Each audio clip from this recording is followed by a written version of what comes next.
Buongiorno a tutti, grazie di essere qui, grazie innanzitutto alle nostre sorelle, alle monache Clarissa e Cappuccine che ci hanno ospitato. Doveva essere qui con noi e aprire lei i nostri lavori, la Presidente del Consiglio regionale Rosetta D'Amelio, che è stata però trattenuta a Bruxelles in un convegno europeo dei presidenti di Consiglio regionale, che doveva concludersi ieri sera. Per la verità aveva indicato una consigliera regionale per la sua sostituzione, credo che ci raggiungerà la consigliera Gaia. E io credo che innanzitutto noi oggi siamo qui e seguiamo proprio lo spirito della fondatrice insieme a noi. Questo è un convegno assolutamente non religioso, però con le Monache 33 noi condividiamo non solo tante relazioni di amicizia e di comune impegno, ma anche condividiamo proprio lo spirito della fondatrice. Questo credo che sia, dico sempre, un po' il miracolo più grande di questa donna che nel Cinquecento ha pensato ad un progetto che ancora oggi è così attuale.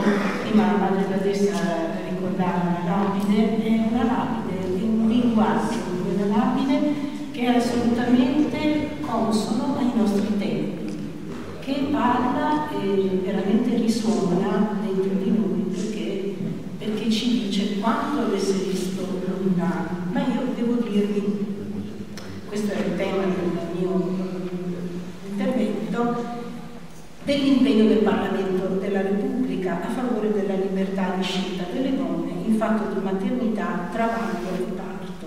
Ecco, la prima cosa che veramente vorrei dire è che finora il Parlamento non si è impegnato proprio per niente. Infatti l'anno scorso abbiamo scritto insieme ai deputati e alle deputate della Campania una interrogazione a proposito della Casa del Parto, in particolare del blocco dei lavori alla Casa del Parto degli Incurabili, che trovate nella cartellina. Anzi, al contrario, invece possiamo parlare di una disattenzione veramente desolante per il modo in cui avvengono le nascite nei nostri ospedali. Recentemente io ho sostenuto un'interrogazione presentata da una deputata siciliana che denunciava appunto come nel nostro paese sono sempre in aumento le denunce di partorienti che durante il parto subiscono umiliazioni, violenze verbali, procedure mediche coercitive. Naturalmente si tratta di casi estremi, non parliamo della generalità, ma di casi concreti. Molte donne dopo il parto sono vittime di crisi di ansia, blocco della sessualità, dolori di tipo somatico. In poche, per la verità, vengono avvertite del rischio di disturbo da stress post-traumatico che il parto in ospedale spesso porta con sé. E da uno studio emerge che il 35% delle partorienti non è a conoscenza degli interventi che dovrà subire e che solo il 25% poi rimane piacevolmente colpita dal trattamento ricevuto. Questa è la prima cosa, quindi uno sguardo molto preoccupato su come si viene al mondo nel nostro paese, soprattutto nelle regioni meridionali. La seconda cosa molto importante che voglio dire è che in Parlamento però l'aria sta cambiando. Non tanto e non solo perché ci sono più donne rispetto al passato e anche perché ci sono molte giovani neomamme, ma soprattutto perché molte cose si sono messe in moto in questo ultimo anno per iniziativa di associazioni, di movimenti, reti di donne, e nel giro dell'ultimo anno sono state presentate ben 8 proposte di legge per la promozione del parto fisiologico. Ecco, per questo ad un'amica che ridendo mi diceva: ma come, ma non sei stanca di lottare sempre per questo dopo tanti anni? Potevamo una volta dire noi donne, oggi dobbiamo dire noi nonne, in effetti siamo diventate nonne molte di noi. Ma io dico che non è paradossale essere ancora qui, a quelle stesse donne che da decenni si battono contro la medicalizzazione chirurgica del parto e per la promozione del parto naturale. Sono passati 16 anni dalla prima delibera di giunta regionale che stanziava 10 miliardi per la salute delle donne, per la rete materno-infantile, per l'apertura di 4 case del parto, tra cui appunto quella presso l'ospedale Incurabili, per cui, come diceva prima Francesco, sono stati più volte inaugurati lavori, bandite le gare di appalto per la ristrutturazione dei locali e siamo al punto zero. Tuttavia siamo consapevoli, noi che siamo state femministe, che allora in femminismo abbiamo saputo e vedere molto bene i problemi e abbiamo individuato anche le soluzioni per un lungo tempo, e siamo consapevoli che avevamo ragione, che abbiamo ragione. Tanto che oggi tutti i dati statistici, le esperienze, le raccomandazioni dell'Organizzazione Mondiale di Sanità ci danno ragione. E per questo noi non ci stanchiamo di impegnarci su questi temi. Le ragazze di ieri, di 40 anni fa, con le e per le ragazze di oggi, per le famiglie giovani di oggi. Quando è che è cominciata questa storia della medicalizzazione del parto? A partire dalla fine degli anni 50 abbiamo assistito appunto a una medicalizzazione progressiva della nascita. Le motivazioni sanitarie solo in una prima fase erano comprensibili, allora uscivamo dalla guerra, le condizioni del nostro paese erano igieniche, sanitarie, sociali, erano veramente di grande precarietà. Ma poi si è affermato il modello biomedico che ha definitivamente portato in ospedale, ricoverato il parto, quello che è un evento fisiologico unico, la nascita, è irripetibile, è diventato normale che fosse ospedalizzato e le donne che fossero ospedalizzate fin dal traguardo. Il parto e la nascita per la donna e anche per la coppia costituiscono un'esperienza fondamentale sul piano esistenziale, per questo non dovrebbero mai ridursi ad un solo evento medico, anche quando c'è patologia. Evento da affrontare con protocolli definiti e con una forte interferenza tecnologica. In Italia invece si nasce quasi esclusivamente in ospedale, ma questo diversamente da molti altri paesi europei, soprattutto i paesi del centro-nord Europa, dove invece si possono scegliere altri luoghi. L'ospedale, soprattutto per i casi di rischio, di maggiore rischio, ma le case di maternità e soprattutto e sempre più spesso il parto a domicilio. Inoltre l'Italia, come sappiamo fin troppo bene, ne parliamo da decenni senza riuscire peraltro a migliorare lo stato delle cose, abbiamo il primato europeo dei tagli cesari e in Campania abbiamo il primato assoluto per il mondiale.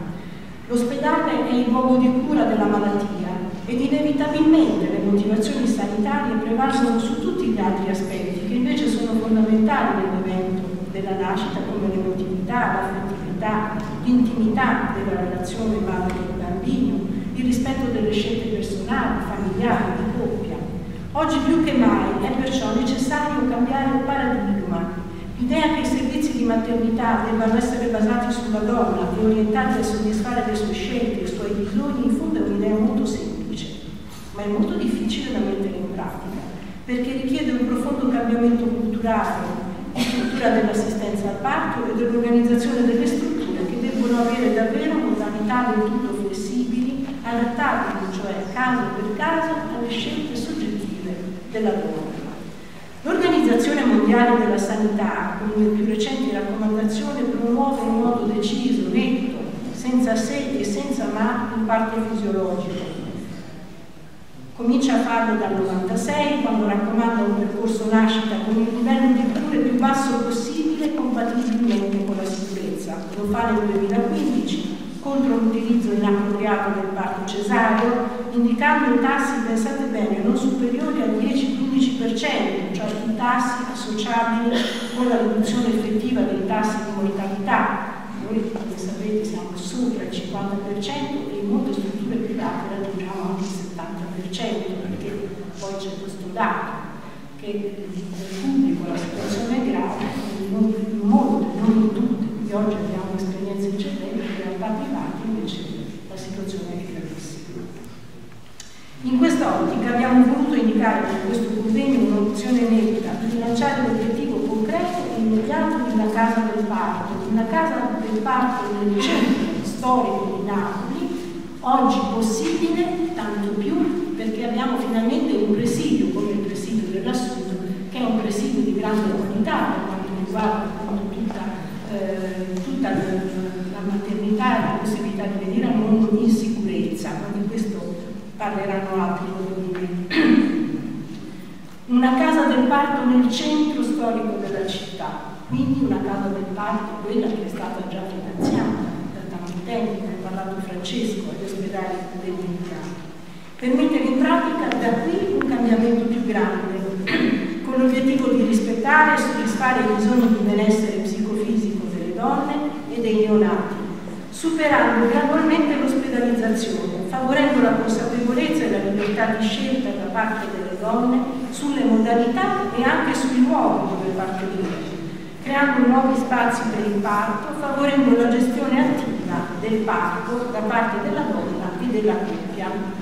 Dicevo prima che in Parlamento l'aria è cambiata con l'apertura di un percorso legislativo, mentre contemporaneamente cresce la consapevolezza che la scena della nascita deve per forza cambiare e che certamente cambierà. Oggi abbiamo l'opportunità e l'urgenza di cambiare pagina di fronte alle tante evidenze fallimentari del modello italiano, alle nuove domande di salute, alle diverse culture del parto di cui sono portatrici le donne migranti, infine, ma certo non ultimo, per la scarsità di risorse finanziarie devolute alla sanità pubblica. Io penso che in un futuro molto prossimo la scena e i luoghi della nascita subiranno forti e repentini cambiamenti. Questo accadrà certamente anche per le necessità di revisione della spesa sanitaria. Dopo aver ottenuto traguardi importantissimi a livello mondiale di miglioramento degli standard di salute materna e di lotta alla mortalità infantile, oggi si punta a nuovi e diversi risultati e standard di miglioramento della qualità dell'assistenza alla madre e al neonato nella prima settimana di vita, così come ci dicono tutte le linee guida degli organismi di sanità internazionali, e si persegue l'obiettivo della nascita naturale, che è tra gli obiettivi prioritari a livello europeo per l'agenda del XXI secolo. In molte regioni italiane, al netto come sempre delle nostre regioni meridionali, si stanno predisponendo programmi e percorsi sempre più differenziati, da una parte per l'assistenza alla gravidanza fisiologica, dall'altra per quella della gravidanza a rischio. Così facendo si rende possibile la valorizzazione di varie professioni mediche, ed in particolare finalmente delle ostetriche, e si promuove la loro piena autonomia nell'assistenza alla nascita fisiologica. D'altra parte, mentre la revisione della spesa, la mitica spending review in Italia, si è fatta con i tagli trasversali ai servizi fondamentali per i cittadini, nel Regno Unito si sono fatte scelte diverse. Da una parte si è concentrato in grandi numeri, 3.000 parti, il momento dell'ospedalizzazione, ma dall'altra si è dato un fortissimo impulso alle scelte mirate e agli obiettivi di qualità per quanto riguarda la promozione della nascita naturale, e lo si è fatto attribuendo la gestione in autonomia della gravidanza e del parto fisiologico direttamente alle ostetriche, in luoghi extraospedalieri, ovvero case di maternità, case del parto che dir si voglia, e per le donne a più basso rischio proprio a casa loro, in parto domiciliare. Questo a grandi linee è lo scenario in cui si inquadra la ripresa a livello parlamentare del percorso legislativo per la promozione del parto fisiologico. A questo percorso noi potremo prendere parte, da un lato con l'obiettivo di ottenere che la salute delle donne e che la salute del percorso materno-infantile sia perseguita davvero in tutto il Paese, coerentemente con i medesimi standard, affinché finalmente le donne di Napoli, piuttosto che quelle di Palermo, di Milano o di Bologna, abbiano in pratica le stesse opportunità, ma non solo sulla carta. Quindi bisognerà prevedere delle forme di monitoraggio molto concrete, delle forme di controllo, delle forme anche sanzionatorie per le inadempienze, innanzitutto a proposito di taglio cesareo. E inoltre con quelle indicazioni che riteniamo le più appropriate per noi, per la nostra realtà, in merito al profilo che dovrebbero avere le case di maternità, la casa del parto. Io mi fermo, perché ci sono veramente tante persone che più autorevolmente di me potranno dirci nel merito. Grazie.